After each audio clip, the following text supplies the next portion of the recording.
Hi everyone, my name is Joe Appello, George Conner to my left. We're all Sports Talk with Joe and George. We're back in action here in the fall after a summertime hiatus. First thing I'd like to talk about is college football. I think one of the biggest things in college football right now is parity. There's not a power like a super duper, besides Alabama, who's a given. There's not a really, so far in the early season, there hasn't been a real standout team to really put the fear of God in Alabama. Alabama had a 2-point win over Florida this past weekend. Yep. Tough game. And Florida went for 2 and didn't make it to tie it. That was 31-29. Ohio State got beat. They have a loss. Georgia looks real good defensively anyway. They beat Clemson and they're 2-0. Oklahoma's I think 3-0, but they haven't played well yet. Iowa's 3-0. I think one of the biggest things in college football for me is a transfer portal. You got these kids that don't have to sit out for a year. Right. So you transfer, you can just, so as a college coach, you say, okay, I need it's like a shopping list. I need a running back, I need a defensive end, I need a corner. Who's out there? Yeah. Call them up, they come over. Yeah. And who wouldn't want to go? It's like free agency. Yeah. Yeah. Who wouldn't want to go to Ohio State or Alabama if they get a chance to play big time? Yeah. And I think you're seeing. Now, is that what's happening, or is it more a case where the kid's at Alabama and then, I don't know, he's a sophomore or junior, and then he gets, he sees the writing on the wall that, some blue chipper comes in and he goes, now I fell down the depth chart. I want to go somewhere else. I would say no at Alabama because those kids know that even if they only play for a year, they get a shot at the NFL. Yeah. Being from that program. But there are other programs where, as a sophomore, the guy ahead of you is also a sophomore or something, and you're like, I'm not going to get in the field, and I got to play, Yeah. So then you go right to, Clemson, and you're able to step right in there. Of course, obviously, you have that figured out before you went there. Mm-hmm. Clemson, offensively, doesn't look like they used to be. Of course, they had Trevor Lawrence for 3 years, and now they got DJ. I'm not even going to try to pronounce his last name, but he's a quarterback. He didn't look that good in the first 2 games. It just looked like. One thing for me too is they got this NIL stuff where you can market your image. Mm-hmm. Yeah. To me, I don't know. It's kind of a killer. I mean, how do you keep a perspective that you're getting paid $1 million to represent Dr. Pepper or something, and you're 19 years old? The guy from Alabama, Bryce Young, that's what he got. DJ from Clemson's works with Dr. Pepper, and I saw him walk into the game, first game he played, and he looked like a pimp. The guy was dressed like Al Capone, for crying out loud. The guy had like a beautiful suit on, sunglasses, everything. Probably he's a millionaire now. Yeah. Where he never would be. And what kind of perspective does that give you as an athlete when you have a beautiful car now, you got money and the motivation? I think that's a huge. It'll be interesting to see because, like you say, it does. For some people, it will get rid of the motivation. I don't necessarily see it the way, like, say, the NBA goes, where the players are making so much more money than the coaches. Plus, not everyone taking advantage. They kind of run it. Yeah, and it's going to be the select few. But I think it does, it is a case of, as far as talent goes, where the rich get richer. Because now, certainly, the starting quarterback at Alabama is more valuable from a marketing standpoint than if he's a quarterback at one tier down. I mean, everybody's a tier down from Alabama, but it's another reason to go to a huge program. Yeah, they haven't come up with anything like negative on that or any kind of priorities with that so far. But of course, maybe no one's really able to measure it yet. Yeah, and I think I've had some conversations about it from both sides being involved with a college team now. As a coach of a college team, I can't do anything to help the kid. I can't say, hey, call this guy and he'll make you deal or whatever else. I'm separate from that. Because then you'd deal. be like an agent. Yeah, but from the golf industry, people are looking at it, and it's kind of like the Wild Wild West. Nobody really knows where this is going to go or anything else. Is it bad that kids are making money? No, they're being rewarded for how good they are, and the better they are, Yeah. the more the reward. So Yeah. I don't necessarily see it as a bad thing. It is concerning, though. You get, 18, 19-year-old kid. There's kids in high school that are already signing deals. You get a kid that's that young with that kind of money. Yeah. It's pretty easy to make some bad decisions. Well, so absolutely. it'll be interesting to see, how all that plays out. Yeah, and I don't have to work hard. I've got $1 million contract. I mean, Yeah. I'm already there. Why do I have to? Yeah. I mean, Be like Nuke LaLoosh in Bull Durham. He's in the minor Yeah. leagues, but he's like, hey, I don't have to do that. I drive a Porsche. yeah, that's the thing. There hasn't been too much backlash on that yet. They also probably could be keeping it on the down low that we're not going to advertise any or talk about any kind of priorities that the potential problems that they could have with that. I mean, I don't know. Yeah, and there's just say within the golf industry, one of the things that a college athlete, college golfer is allowed to do now is they can, without violating the NCAA code, is they can get paid to give golf instruction. Now that's one of there's two big ways that you They can weren't lose. able to do that before? No. Oh. No. There's two ways you can lose your amateur status. One is to get prize money, Okay. and two is basically to get. I mean, the other big reason would be to get paid to give golf instruction. So now, I don't know the answer to this question. Has the USGA, the United States Golf Association, they're the ones that say, okay, you're an amateur, you're a professional. You're a professional, you can't play in amateur events. I don't know that they've changed their rule on that. You said he can't get money. Can they get prizes or So from the USGA perspective, you're still an amateur. If you don't get prize money, you can get pro shop credit. Okay. Which is kind of funny, actually. Like in Same thing, right? in the state open, the Connecticut Open, I think the winning prize is $10,000 for the low professional. The maximum pro shop credit that you can get is like $500.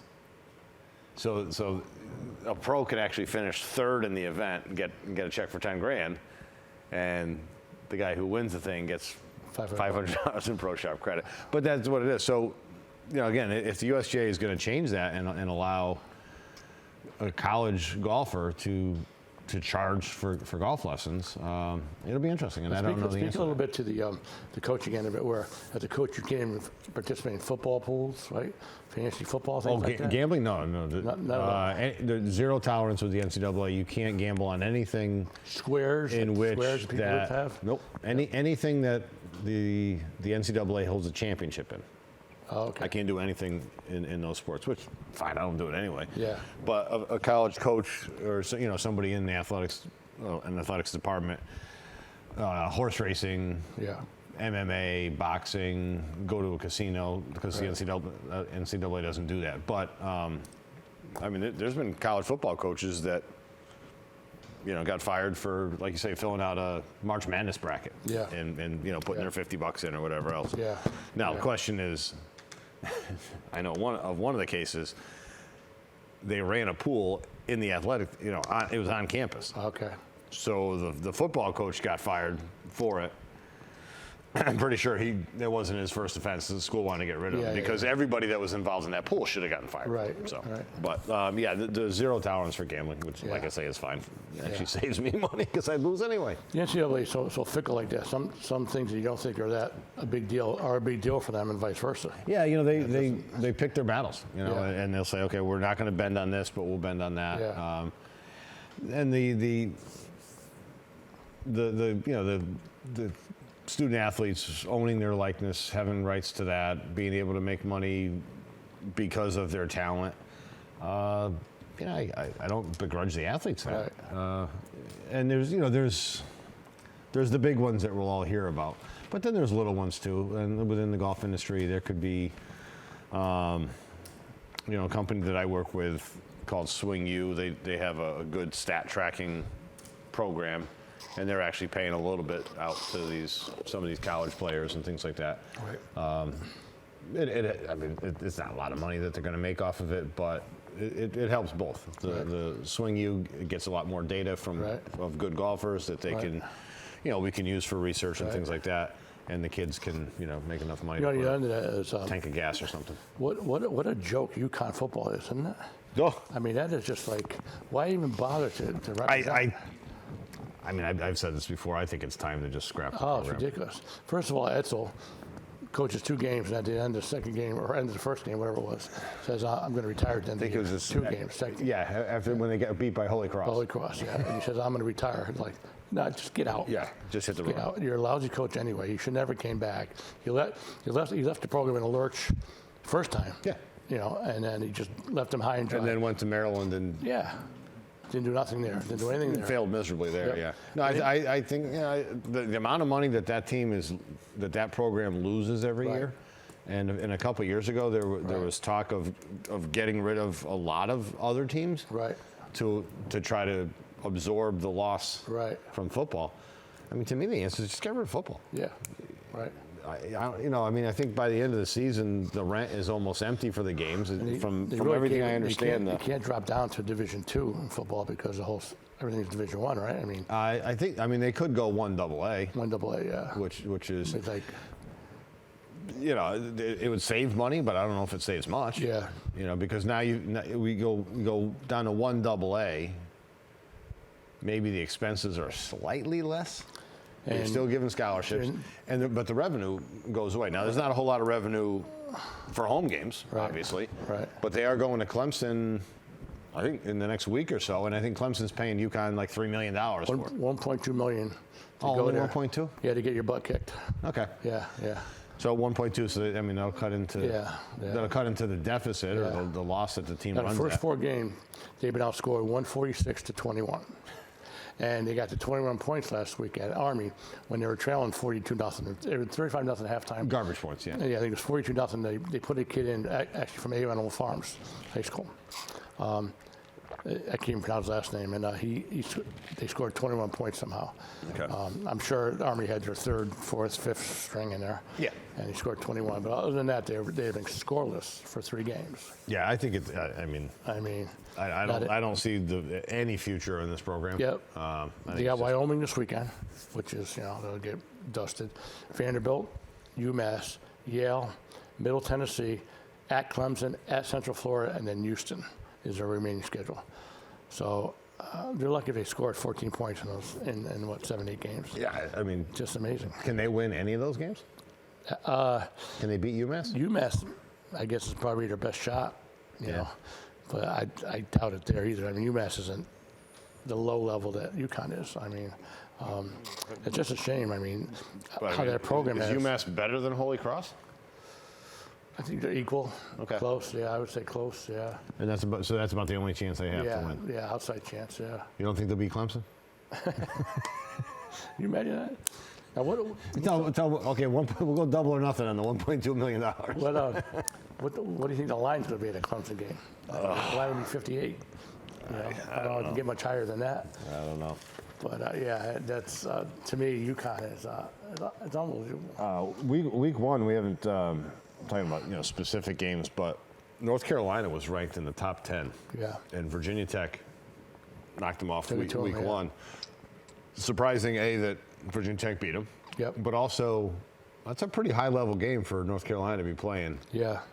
Well, the early trend in the now. season. It's in conference. Well, the trend now in college football is to play tough teams, and you survive one, maybe 2 losses, but not more than that. Yeah. So if you get beat by a top 10 team, you still have a chance to make the Final Four. And there was As opposed to having that loss late in the season, do you think? it might matter. I don't know if it matters that much when you have the loss. Okay. But because in theory, because Ohio State lost already. So I mean, what's their season done already? Yeah. That's the tough part about it. And it could be. Could be. I mean, if 4 or 5 teams go undefeated. Because if teams run the table, then how do you deny a team that runs the table as opposed to a team that has one or 2 losses? Right. Even though they're Ohio State or Oklahoma or somebody. I think that's why you also see too. You see some of these teams, Oklahoma and Ohio State, they play the lesser teams, and they're having tough games with them because I think, like I said, the transfer portal. Yeah. You got guys that step right in the lineup that are good players, and right away they're very competitive. Not that they might beat the Ohio States of the world, but they make it a ball game, Yeah. which is very interesting. then the home field advantage of college football is amazing. I mean, the crazy crowds. I mean, it was Penn State had the whiteout on against who did they play this past week? Is that Clemson? No, Penn State played Auburn. Auburn at Penn State. Okay. And they had a whiteout. Georgia, 105,000 people, all wearing white. Yeah. And I don't think they've never lost a whiteout game, and they didn't. They beat Auburn this week. But you can't imagine 105,000 people at a game. Yeah. I mean, I know it's good to be there and have fun and everything, but how can you see anything when you're like way the heck up? Yeah. I mean, to me, I wouldn't go just say I want it, but I mean, I guess It's quite an atmosphere, that's for sure. I guess the tailgate and all that other stuff, it's amazing. And what's that game called with the beanbags? Cornhole. Cornhole. Actually, I saw that on ESPN one day, the Cornhole Championship, and it's unbelievable that they actually cover this on major TV. Yep, I remember being at the gym one time. You're on the cardio and all the TVs are lined up, and I don't think it was. I don't know. It wasn't ESPN. It might have been Nesson or something like that. And I'm like, wow, Amazing. there is nothing going on in the world Amazing. of sports if you're going to televise cornhole. But You get a guy who can't even hardly lift a pencil over there. I mean, it's unbelievable. what happened to old school? Yeah. What you call it? Horseshoes. Yeah. Well, why can't we just do that? Maybe we'll put that on It TV. was funny. I was at an engagement party about 3 weeks ago, and I played cornhole with this. First time I ever played. I was terrible. And the guy in my party kept getting on my case about, oh, you kept throwing along. I'm like, just, I'm going to throw you along in a minute. I was like, I don't care. Throwing a beanbag at 3 feet? What are you, not even mind? Bring back jarts. Yeah. We need jarts again. Yeah. The real ones, the old school ones, with the metal. Yeah. So college football, so I think it obviously got a long way to go, and anything can happen in the next 8 weeks. But obviously, I mean, the one Ohio State loss, talking about home field advantage, now they lost to a strong Oregon team, but it'd be interesting. I mean, that's just not going to happen very often where Ohio State is going to lose. I was back in May. I was out on campus at Ohio State. What a stadium that is! Amazing. It's just you've never seen anything as it's amazing. Yeah. Other than the Daytona 500, building. Yeah. It is just huge. Yeah. Such big money there. And it's funny because you could see like, okay, here was the original building. And you can just see they added this ring, and then they added this ring, and it's just an enormous building. Yeah, something else. Even like Army. You ever go to Army game? Years ago I did, yeah. It's amazing too. My dad was a Villanova grad, and we went down one time for a Villanova Same thing. Army the game. pageantry and The what I remember most is not really the game, but the parade. Yeah. Where they march and they come across each other. All the cadets, and it's just astounding. It really is. amazing, yeah. That's something you recommend people to do before they die. See an Army game. Yeah. But yeah. Yep. How about golf? What's going on with golf? Lots going on in golf. We got the Ryder Cup. So we're filming this on what's today? Today's the 23rd. It's Thursday. So it actually starts tomorrow.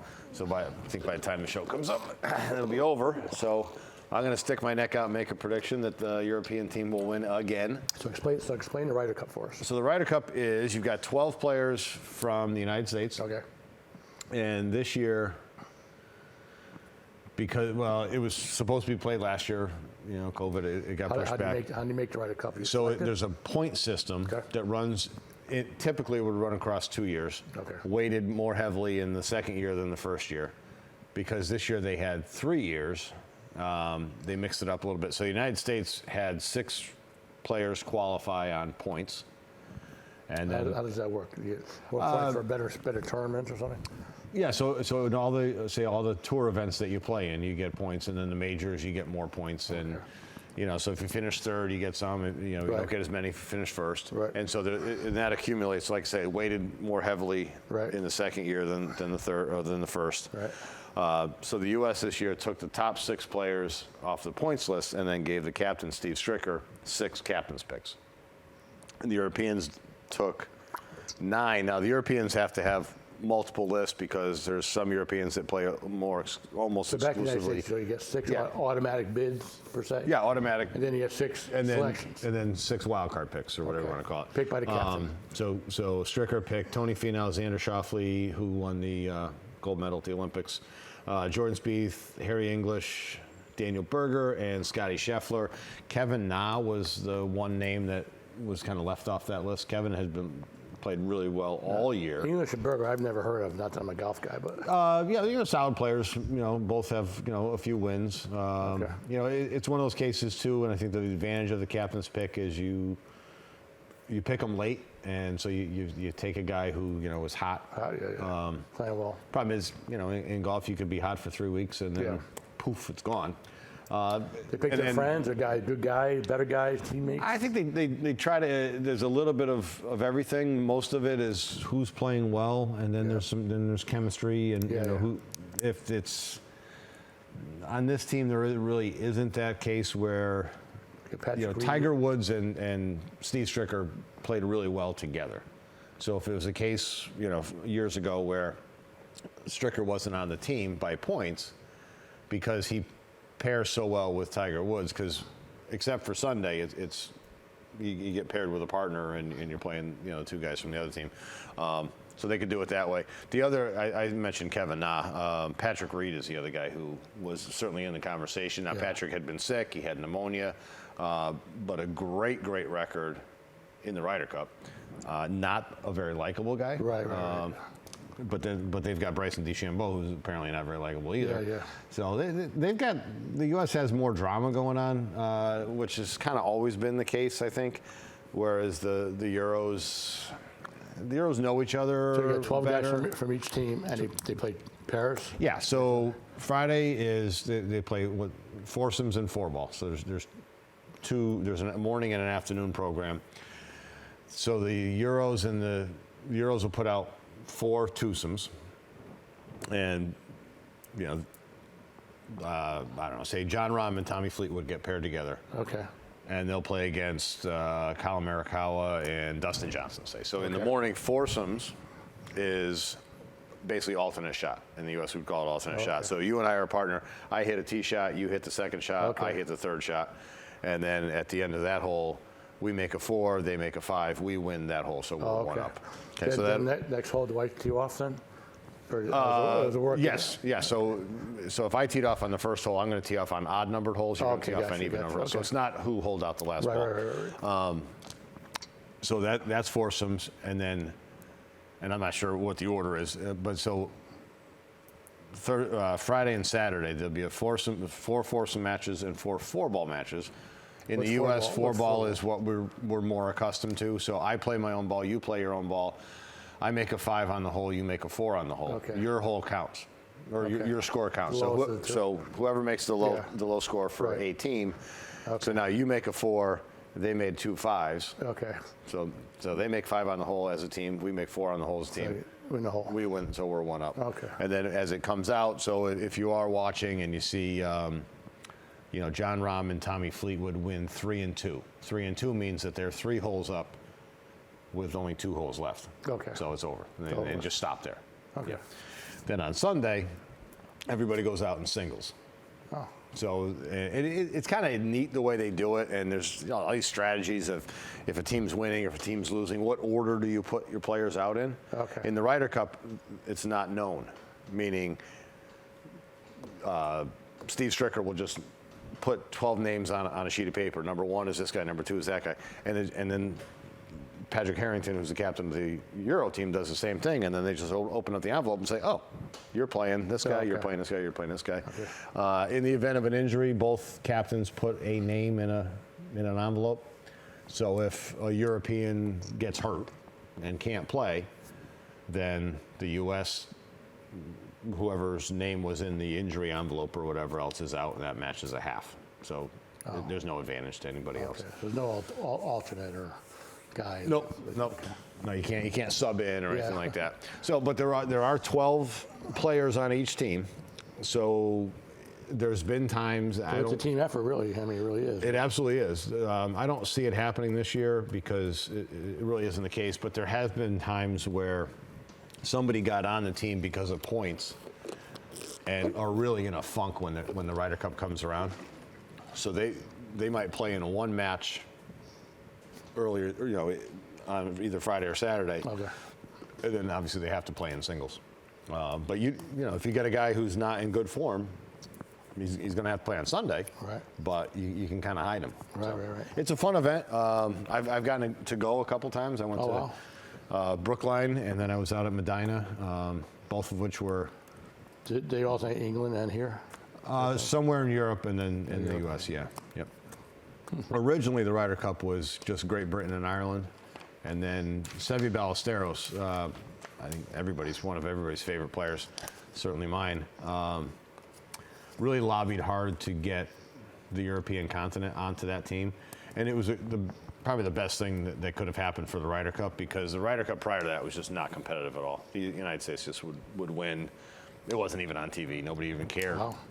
Now all of a sudden they involved the European continent. Ballesteros and Olazabal, were really the kind of the forerunners early on. But now, I mean, there's players from Germany and Norway and all over.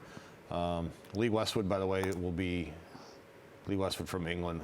He'll play, and this will give him the most Ryder Cup appearances of any player. That's once a year, every year they do it? Every 2 years. Every 2 years. This is there was a 3-year gap in between this one. Okay, yeah, good COVID. But a lot of fun, good viewing. If you like golf at all, I'd certainly turn it on. Golf Channel and NBC are going to kind of split the coverage. So it starts the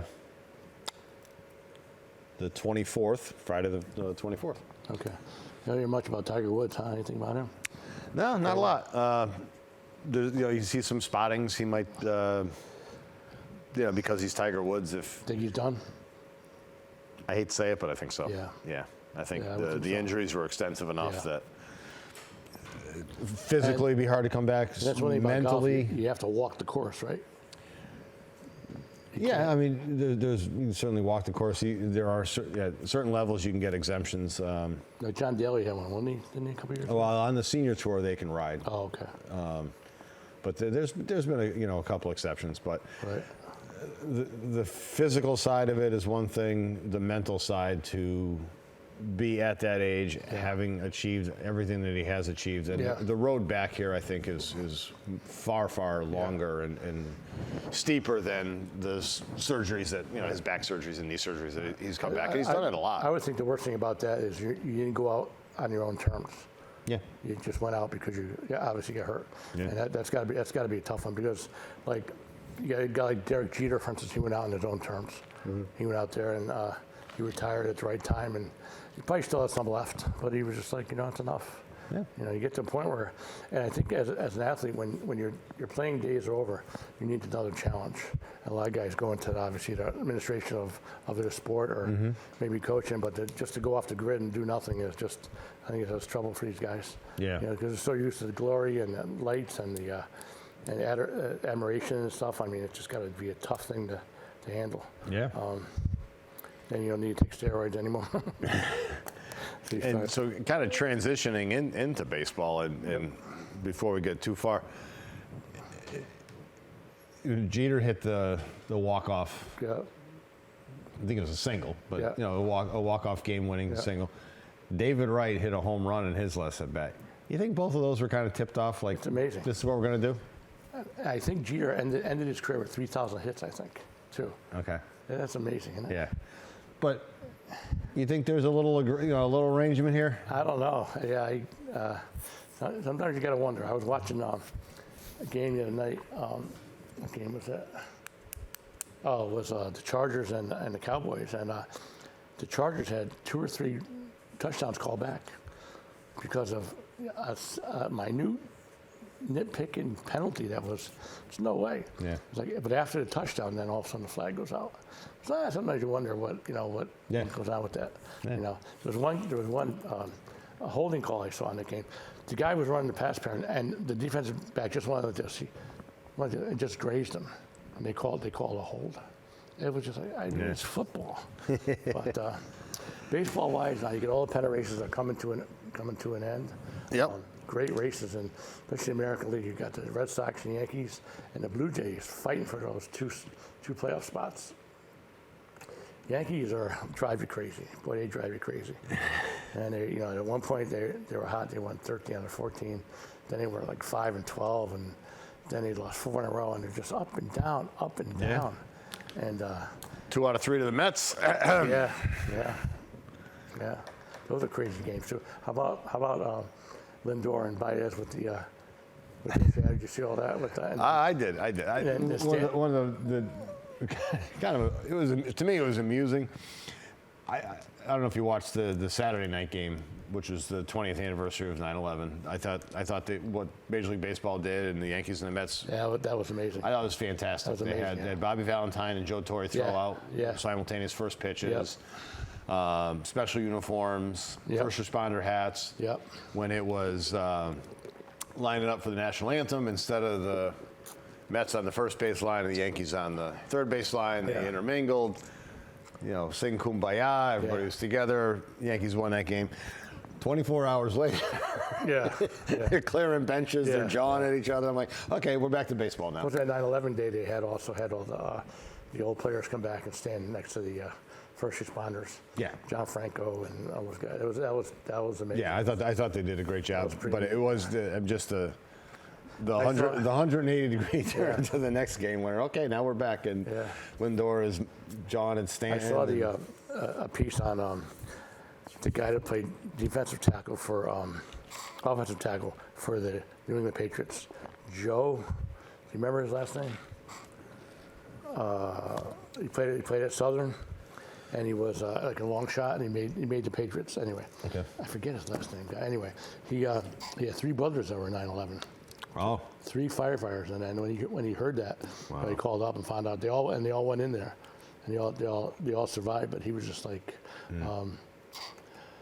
that was amazing. And the stories that you hear out of that 9/11 was just incredible.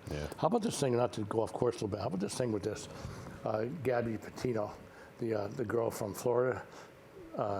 Did you see that? And she hasn't come back from the trip. Well, she's from New York. Her boyfriend's from Florida. Her boyfriend's parents are down in Palm City. They go back to Florida, and he takes off. And how does that happen? How do you let that guy out of their sight? I don't know. Yeah, that was crazy.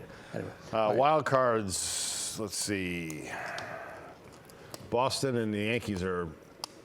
Boston's got a two game lead, right? Lead. Yeah. Toronto's only a half a game back. Right. I think the Mets and the Yankees still have a 3-game set, and do they? I thought I saw that. I don't think they do. No.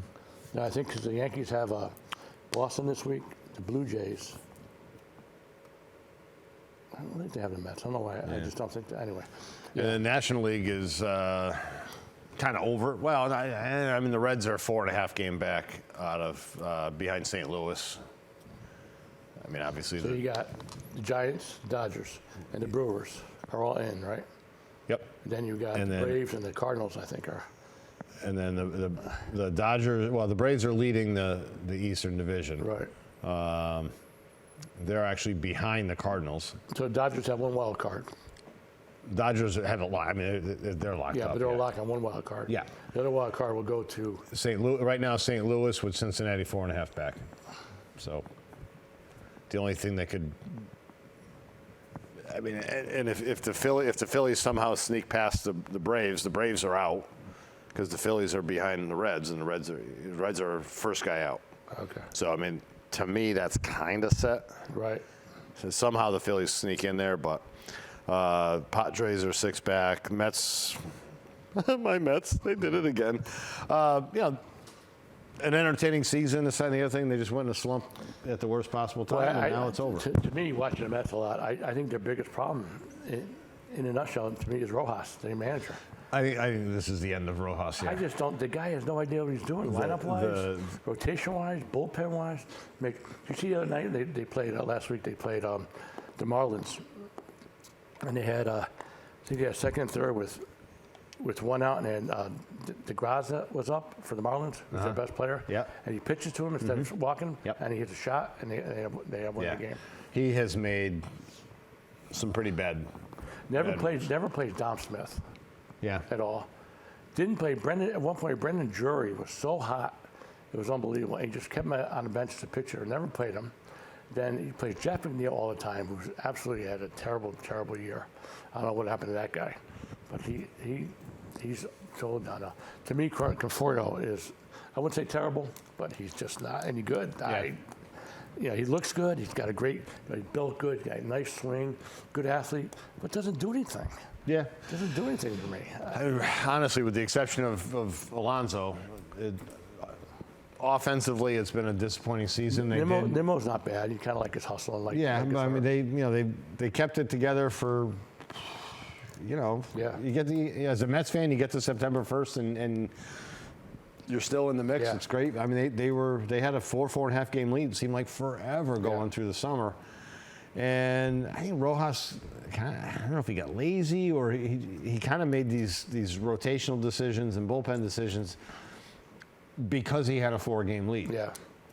And I don't think the team was necessarily prepared for when it Some people got say down to crunch he time. caters to Latino players, which I don't know about that. I don't know. But I wouldn't comment to that. McCann has been McCann's been a disappointment with him. 230, 240.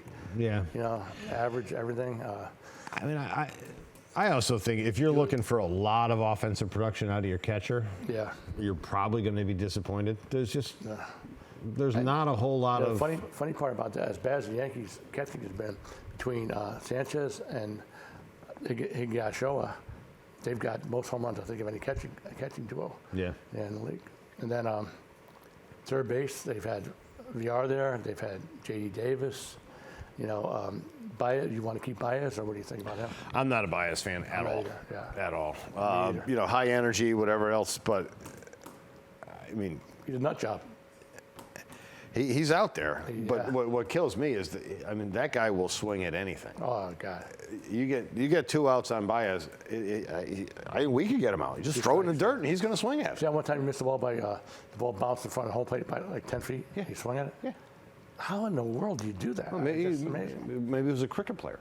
In cricket they bounce They it say, like that, right? Yeah. Baez. I like the fact that the Mets did go out at the trade deadline and they were buyers and because they were. Yeah. I mean they had to be. In past years maybe we wouldn't have seen it, but in this year they were leading the division and they went out and they made their team. They attempted to make their team better, and as a fan, that's what you want. Now they rented Baez, and I wouldn't necessarily look to re-sign him. That's got to be a negative thing. And then also you lose the best pitcher in baseball for 6-7 weeks, DeGrom. Mm-hmm. I mean that can't hurt. That can't help you for sure. Yeah. I mean, so they did that. Again, they're in the mix. Into September. I don't want to sound like was it the Will. When the Wilpons owned the team, that was the goal was meaningful games in September. Yeah. That's not necessarily the goal, but no Syndergaard all year, and DeGrom basically missed the last 2 Then they might be back next week. Just tell them to go. Just go. But I'd like to see it one more time. They're talking about Syndergaard kind of skipping forward on some of the rehab and coming up and just coming out of the bullpen for a few innings with the Mets. Again, always nice to see him. I think this year they expand the minor league season because they missed last year. Because usually the minor league's over by September 1st, but they're still playing games. Yeah, they're still playing games. Kind of weird. Yeah. But I mean, as far as the other Mets players, there's got to be a bunch of changes next year. I mean, Tom Smith's probably going to go. What do you do with VR? What do you do with Pilar?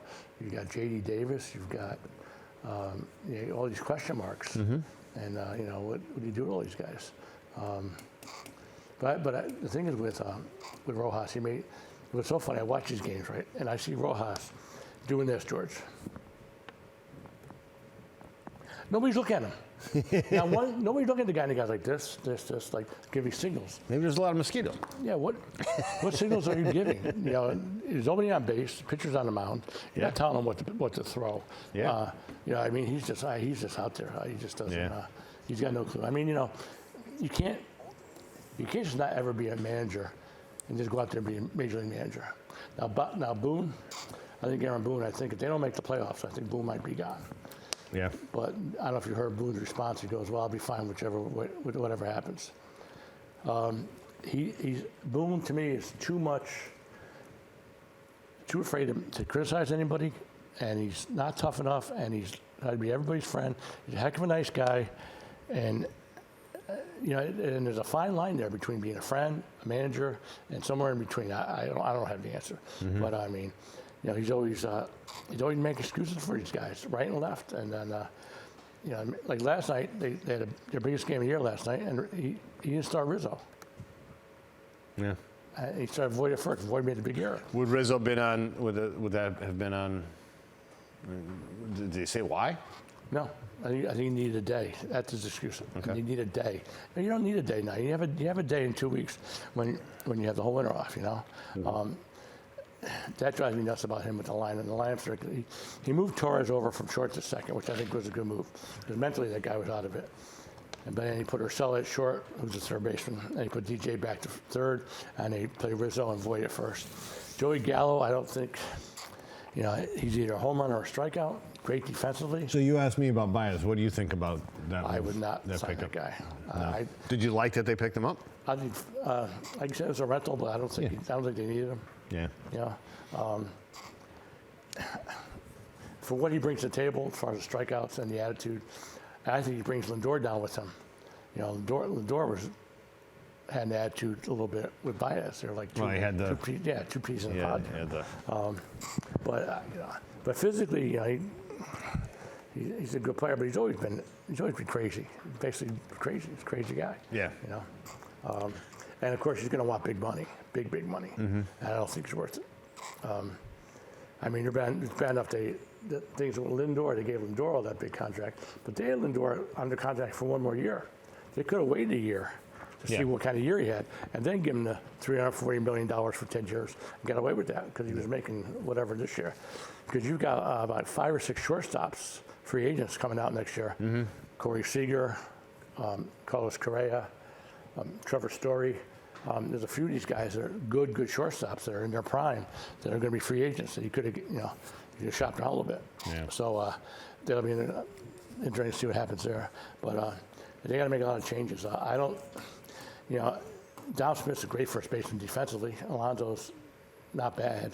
So you have 2 guys there that are, Alonso's got 104, I think, home as of right now. He hit one last night. 104 home runs for his career. He's got 35 this year. From 2019, when he came up, he's got more home runs than anybody in the league. So, if you got a better defensive first baseman, great. But Alonso's got to be in there. Yeah, he's not that bad. No, he does a good job. Yeah. Now the big question is, will the DH be in the National League next year? I hope not. Which I think it will be. Though. Not happy about that. You got your boy coming back. Robinson Cano coming back. Don't you know? They want him to play third base, from what I understand. Oh yeah. They keep Baez. They've had Baez, Lindor, and Cano at third. Boy, that's something. And so. Yeah, I don't need to see him. Yeah. Well, but if they do have the DH, you know who the perfect DH is? Yoenis Cespedes. We'll get him back. Yeah, we haven't heard him at all. He hasn't done it. He played 4 or 5 games last year. One stat I read yesterday, actually, the Yankees have used 59 players this year. Wow. Which is the most they've ever used throughout the year. That doesn't mean on the IL, but just use 59 different players. 59 different players have taken the field. Yep. In the Yankees uniform. Yeah, 59. That's amazing. Okay. It's an amazing stat. Now, football, I know you're not a big football fan this year, but I just want to talk a little bit about football. It's amazing, like you see, like the Ravens and the KC Chiefs played this past Sunday, and nobody gave the Ravens a chance. Nobody. They had 3 running backs out, blah, blah, blah, blah, and they ended up beating KC. The Saints destroy Green Bay, and then they get destroyed by the Panthers the following week. The ups and downs of these teams, it's just amazing how they can be 1 week just stink up the joint, and the next week come back and just pulverize somebody. It's just amazing. The Jets are off to 0-2. I mean, you're going to have growing pains with Zach Wilson, and you're just going to have to put up with it. But I think he'll be great one day. When, I don't know. Darnell played well against the Jets the first game. New England went with Mac Jones. They cut what's his name there? Cam Newton, and they're going to be fine. New England, Green Bay came back and destroyed Detroit this past weekend. Monday night, Aaron Rodgers is back. But again, it's the same thing that I said almost in college football. There's a lot of parity, and you can't. Everyone picks KC, but their defense cannot sustain them. Offensively, they're fantastic, but defensively, I don't know. You get scoring them, and you basically just have to outscore them to beat them. Yeah, I think the Rams, in my opinion, are the best all-around team, defensively and offensively, top to bottom. So if I had to pick one team right now, it would be the Rams to be the team to beat in the NFL. Then you got your Seattle's, you got your Tampa Bay, of course, and then and Green Bay will come back with Rodgers. So who knows what's going to happen in the NFL? But it's just an up and down league where one week you look great, next week like you never played the game before. But so Giants are 0-2. They lost a tough game against the Redskins, where the Redskin kicker lined up for a field goal attempt, and Lawrence jumped on offsides for the Giants. He's right over the center's head, and he jumped offside, and the Washington kicker missed the field goal 5 yards at a second kick, and he hit it, and they lost. That was just terrible. I mean, how do you have the football right in front of you and still jump offsides? You're not blocking a kick. You're not doing anything. You're never going down the middle on a block kick, and you can't touch the long snapper. That's against the rules. So what are you doing? And that was just awful mistake. Sometimes you wonder where these guys' heads are, and then they hit the field goal. But so you got a big weekend here with the Yankees play Blue Jays. That's going to be crazy. Yankees, Blue Jays. It's so funny. You watch the Yankee game, and Michael K's like, they gotta win, a lot of pressure. Well, every game's like that, really. You think about it this time of year. Sure. You gotta win every game. You can't afford to take a night off. And this is the time of year in baseball where it is crunch time, and there's nothing you can do about it. But you look back to some fluky loss in May or a bad coaching decision in June, and a game here, a game there, it all matters. Luis Severino came back the other night, pitched 2 innings, and had 2 strikeouts, and threw 95. So that might help him a little bit, because he's fantastic, I think, Severino. Yeah. But like you said, down the stretch, boy, it's you got it. The Yankees don't hit that much as they should. Where the Blue Jays, they can hit. And the Devil Rays and the Devil Rays are tough, boy. Tampa Bay is tough. They have a lot of depth. They have some good pitching. And, we're going to be in again this year, so it should be interesting. So, and baseball a lot of times is, kind of archaic in the sense that they don't let they don't let you wear hats. We mentioned the 20th anniversary of 9/11. They did the right thing. In years past, the Mets have asked Major League Baseball, can they wear first responder hats on 9/11? Major League Baseball, for the most part, has said no. But the Red Sox have the Boston Strong or the marathon bombing kind of yellow jerseys. The whole uniform is different. Yeah. And my understanding, and I think good on them if this is how they were able to do it. They just call it an alternate jersey. Yeah. Just like the Mets this year brought back the black jerseys for some games or whatever else. So they don't need to get necessarily approval. Yeah. But I thought well, that's pretty interesting way to go, and I don't know that the Mets could somehow say that they're alternate jerseys. You like those little yellow blues? That look crazy. I don't like the look of it, but I like the meaning of it, the message of it. Softball uniforms.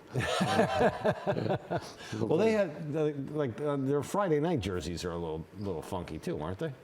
What are they like? It kind of reminds me more. I don't know how to describe it, but it reminds me more of beer league softball. Beer league, But But hey, good on them. Like I said, the look of it I don't really like, but I like the message. I'll tell you, if it comes down to it, it'll be Yankees at Boston, 1-game playoff. It'll be Chris Sale against Garrett Cole. Woo. Unless somebody gets COVID. That would be something else. Sale missed what? He missed a couple starts, I think. Yeah, he's back now. He pitched last night. Yeah. He gets the Mets. He pitched last night. Yeah. But the thing is that with the funny thing about baseball is you play hard in 62 games, and it comes down to 1 game. To make it in there. Yeah. That's and then you got the 1-game playoff. Yeah. Yeah. Right. which is I'm not sold on the one game play. Yeah. I'm kind of torn. I like the fact that